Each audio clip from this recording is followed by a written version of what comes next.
यह channel commander Ashok Rawat ji का आधिकारिक चैनल है।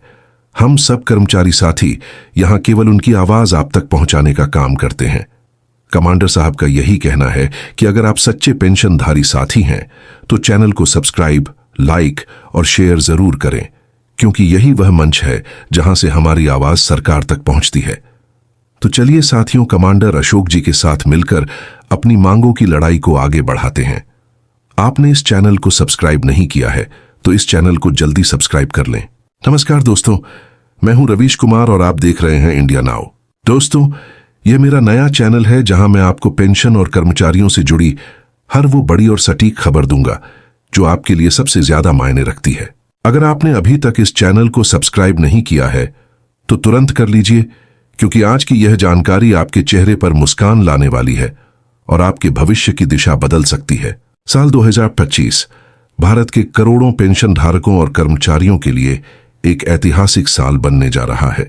सरकार ने दो ऐसे बड़े और क्रांतिकारी फैसले किए हैं जिनका सीधा असर आपकी जेब, आपके जीवन स्तर और आपके आत्मसम्मान पर पड़ेगा। आज की सबसे पहली और सबसे बड़ी खबर, जिसका इंतजार दशकों से किया जा रहा था, वह है EPS 95 पेंशन योजना को लेकर लिया गया ऐतिहासिक निर्णय। सरकार ने घोषणा की है कि 2025 से EPS 95 यानी एम्प्लॉय पेंशन स्कीम के तहत पेंशन की राशि को बढ़ाकर सीधे 8,000 रुपये प्रतिमाह कर दिया जाएगा। जी हां, आपने बिल्कुल सही सुना। यह कोई सामान्य बढ़ोतरी नहीं है, बल्कि एक ऐसा फैसला है जिसने करोड़ों बुजुर्गों के चेहरों पर राहत और खुशी दोनों ला दी है।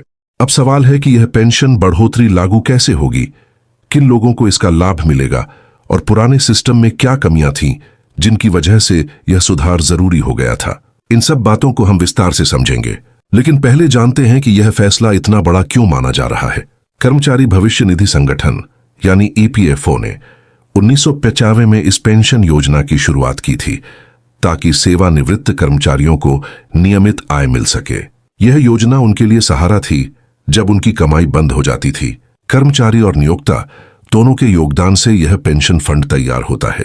3 दशक बीतने के बाद भी इस योजना के तहत मिलने वाली अधिकतम राशि बेहद कम थी। कई लोगों को मात्र 1,000 से 5,000 रुपए के बीच पेंशन मिलती थी। अब जरा सोचिए, आज के समय में जब महंगाई आसमान छू रही है तो इतनी पेंशन में किसी का गुजारा कैसे हो सकता है। दवाइयों, किराने का सामान और रोजमर्रा के खर्चों के बीच यह राशि नाम मात्र की रह गई थी। लाखों पेंशनर्स ने इस कम पेंशन के खिलाफ आवाज उठाई। वर्षों से वे सुधार की मांग कर रहे थे, धरने दे रहे थे, प्रदर्शन कर रहे थे। आखिरकार उनकी मेहनत रंग लाई और सरकार ने इस मांग को स्वीकार करते हुए बड़ा कदम उठाया। सरकार ने यह फैसला कई महत्वपूर्ण कारणों को ध्यान में रखकर लिया है। सबसे पहला कारण है लगातार बढ़ती महंगाई, जिसने बुजुर्गों की क्रय शक्ति को कमजोर कर दिया था। दूसरा कारण है देश में बढ़ती औसत आयु। लोग पहले से ज्यादा समय तक जीवित रह रहे हैं, जिसका मतलब है कि सेवानिवृत्ति के बाद के वर्षों के लिए और अधिक आर्थिक सुरक्षा की जरूरत है। तीसरा कारण है सरकार की यह जिम्मेदारी कि जिन्होंने अपना जीवन देश की सेवा में बिताया, उन्हें वृद्धावस्था में सम्मान और स्थिरता मिलनी चाहिए। इस निर्णय का असर सीधे तौर पर लाखों परिवारों पर पड़ेगा। बढ़ी हुई मासिक पेंशन से बुजुर्ग अब बेहतर चिकित्सा सुविधाओं का खर्च उठा पाएंगे, पौष्टिक भोजन खरीद पाएंगे और अपने इलाज के लिए दूसरों पर निर्भर नहीं रहेंगे। लेकिन इसका सबसे गहरा असर मनोवैज्ञानिक रूप से होगा। जब एक बुजुर्ग को अपनी जरूरतों के लिए किसी के आगे हाथ नहीं फैलाना पड़ेगा तो उसकी आत्मसम्मान की भावना फिर से लौट आएगी। 8,000 रुपए की यह राशि उनके लिए सिर्फ पैसा नहीं बल्कि आत्मनिर्भरता और गरिमा का प्रतीक होगी। अब बात करते हैं प्रक्रिया की। कई लोगों के मन में यह सवाल होगा कि क्या इसके लिए नया आवेदन देना होगा या फिर दफ्तरों के चक्कर काटने होंगे। तो सरकार ने साफ कर दिया है कि वर्तमान में जो लोग पेंशन प्राप्त कर रहे हैं उन्हें किसी अतिरिक्त प्रक्रिया से नहीं गुजरना होगा। 2025 से बढ़ी हुई पेंशन स्वतः उनके बैंक खातों में ट्रांसफर हो जाएगी। नए रिटायर होने वाले कर्मचारी सामान्य रजिस्ट्रेशन प्रक्रिया से इस सुविधा का लाभ ले सकेंगे। सभी पेंशनर्स को यह सुनिश्चित करना चाहिए कि उनका आधार, पैन और मोबाइल नंबर EPFO पोर्टल पर अपडेट हो ताकि भुगतान में कोई दिक्कत न आए।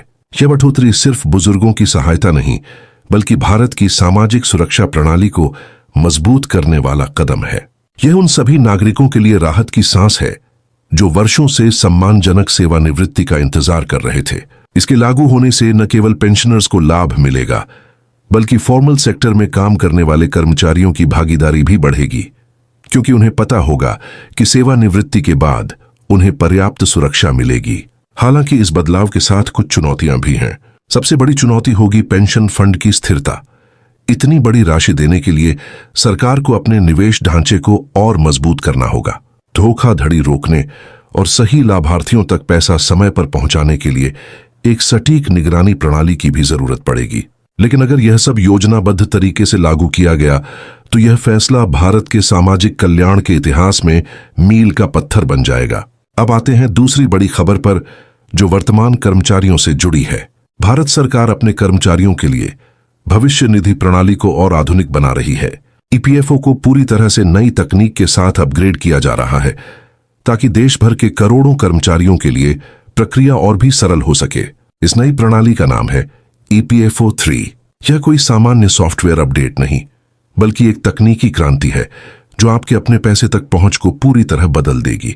अब कल्पना कीजिए कि आपको अचानक पैसों की जरूरत पड़ जाए और आप अपने पीएफ खाते से पैसा किसी भी बैंक के एटीएम कार्ड की तरह निकाल सकें। जी हां, अब यह संभव होने जा रहा है। ईपीएफओ 3 की सबसे बड़ी सुविधा यही है कि कर्मचारियों को विशेष पीएफ कार्ड जारी किया जाएगा, जिससे वे किसी भी एटीएम से सीधे अपने पीएफ का पैसा निकाल सकेंगे। अब न आपको किसी दफ्तर में कतार लगानी पड़ेगी, न किसी बाबू से साइन करवाने होंगे और न ही किसी फॉर्म को भरने की झंझट होगी। बस कार्ड डालिए, पिन डालिए और पैसा तुरंत निकालिए। इस बदलाव से कर्मचारियों को न केवल समय की बचत होगी, बल्कि उन्हें अपने ही पैसों तक तत्काल पहुंच मिलेगी। किसी इमरजेंसी में, जैसे मेडिकल खर्च या पारिवारिक जरूरत के समय, यह सुविधा अमूल्य साबित होगी। यह सिस्टम कर्मचारियों को पहले से कहीं ज्यादा आत्मनिर्भर और सशक्त बनाएगा, क्योंकि अब उनका पैसा 24 घंटे उनकी पहुंच में रहेगा। सरकार का उद्देश्य स्पष्ट है, कर्मचारियों को उनकी मेहनत की कमाई तक आसान और तेज पहुंच देना। यह बदलाव न केवल प्रक्रिया को पारदर्शी बनाएगा, बल्कि भ्रष्टाचार की संभावनाओं को भी खत्म करेगा। अब पीएफ निकासी पूरी तरह डिजिटलीकृत होगी और हर ट्रांजैक्शन का रिकॉर्ड स्वतः सिस्टम में रहेगा। ईपीएफओ 3 इसी महीने पूरे देश में लागू किया जाएगा और इससे लाखों कर्मचारियों का जीवन आसान होगा। यह सुविधा कार्यस्थल की पारदर्शिता और विश्वसनीयता को एक नए स्तर पर ले जाएगी। अब कर्मचारी अपने खाते की जानकारी, बैलेंस और ट्रांजैक्शन हिस्ट्री रियल टाइम में देख सकेंगे। दोस्तों, यह दोनों निर्णय, एक तरफ पेंशन में बढ़ोतरी और दूसरी तरफ पीएफ निकासी में आधुनिक सुविधा, मिलकर भारत के सामाजिक ढांचे में एक नई ऊर्जा भर देंगे। यह साबित करता है कि सरकार अब सिर्फ घोषणाओं तक सीमित नहीं रहना चाहती, बल्कि आम नागरिक के जीवन में वास्तविक सुधार लाने के लिए गंभीर है। 2025 निस्संदेह भारत के पेंशनर्स और कर्मचारियों दोनों के लिए ऐतिहासिक वर्ष साबित होगा। जहां एक तरफ बुजुर्गों को उनकी गरिमा और सम्मान वापस मिलेगा, वहीं कार्यरत कर्मचारियों को अपने पैसे तक सीधी और आसान पहुंच प्राप्त होगी। ये दोनों फैसले भारत के हर उस नागरिक को सशक्त बनाएंगे जो अपनी मेहनत, ईमानदारी और लगन से देश की प्रगति में योगदान दे रहा है। तो दोस्तों, अगर आप भी इस ऐतिहासिक बदलाव का हिस्सा बनना चाहते हैं और ऐसी ही महत्वपूर्ण खबरें सबसे पहले पाना चाहते हैं, तो इंडिया नाउ को अभी सब्सक्राइब करें और इस वीडियो को जरूर लाइक करें, क्योंकि यह सिर्फ एक खबर नहीं, बल्कि एक नई सोच की शुरुआत है।